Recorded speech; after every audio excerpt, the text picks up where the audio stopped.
साहिवाल में सब्जियों की कीमतें आसमान से बातें कर रही हैं। अदरक 600 रुपए फी किलो, लहसुन 540 रुपए फी किलो, जबकि आलू 150 रुपए फी किलो में फरोख्त किया जा रहा है।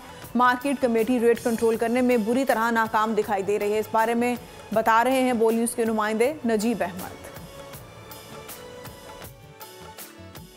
जी, इस वक्त मैं सब्जी मंडी साहिवाल में मौजूद हूँ। यहाँ पर मेरे हाथ में सब्जियों की रेट लिस्ट मौजूद है। साथ यहाँ पर जनरल सेक्रेटरी मौजूद हैं, इनसे बात करते हैं। हमारी जो मार्केट कमेटी वाले वो रेट कम देते हैं जानबूझकर ऊपर वालों को राज़ी करने के लिए कि जी ऊपर वाले हमें गुस्से होते हैं जी कि रेट ज़्यादा क्यों दिया।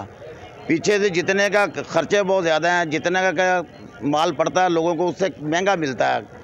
जैसे वो लेंगे वैसे ही बेचेंगे ना जी। जैसा कि इन्होंने बताया है कि प्राइस कंट्रोल कमेटी वाले ऑक्शन के मुताबिक रेट लिस्ट नहीं बनाते हैं। चीज़ें महंगी आती हैं तो किस तरह उनको सस्ती बेचा जाए। जी, सब्सक्राइब करें और बेल दबाएं ताकि कोई खबर रह न जाए।